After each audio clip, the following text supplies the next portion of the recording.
రెండు తెలుగు రాష్ట్రాల yes news TV channel ప్రేక్షకులకు స్వాగతం.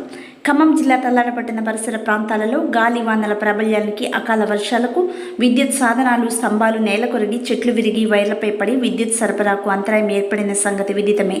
తల్లాడ విద్యుత్ శాఖ అధికారి, అసిస్టెంట్ ఇంజనీర్ రాజేష్ ఆదేశాలనుసారం సీనియర్ లైన్ ఇన్స్పెక్టర్ శ్రీనివాసాచారి మరియు వారి సిబ్బంది ఎక్కడైతే సమస్య ఏర్పడిందో హుటాహుటిన ప్రాంతానికి, గ్రామానికి చేరుకుని మరమ్మతులు చేస్తూ ప్రజలకు విద్యుత్ అందిస్తున్నాం, సేవకులము అంటూ S news live TV channel ప్రతినిధికి వివరించి సదరు విద్యుత్ శాఖ అధికారులు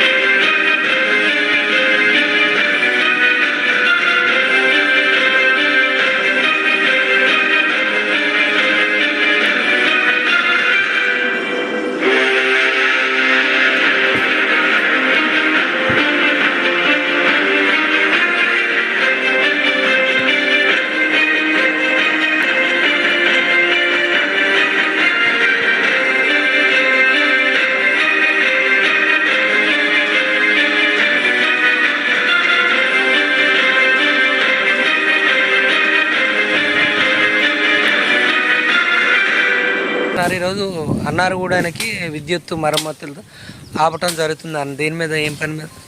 గాలిదుమ్ములు ప్రమాదం నివారించడం కోసం చెట్లు, దూరంగా ఉన్న చెట్లు పడిపోతున్న లైన్ల మీద బిల్లిపాడ రోడ్ నుండి నర్సరా గోపాలపేట రోడ్డు వరకు ట్రీ కటింగ్ డిపార్ట్మెంట్ వారితో సేఫ్టీ పికాల్స్తో పనిచేయడం జరుగుతుంది.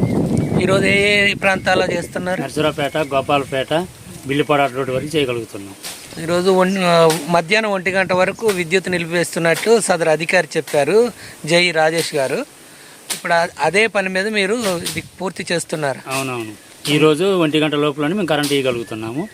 లేబర్ని ఒక 4 ఎంగేజ్మెంట్ పెట్టుకున్నాము. వాళ్ళతో కూడా గోపాలపేట దగ్గర కొంతమంది పనిచేస్తున్నారు. లైన్ వైజ్గా, పేరు వైజ్గా పనిచేసుకుంటూ వస్తున్నాము. మీ పేరు, మీ designation? Srinivasachari, senior line inspector, Tallada.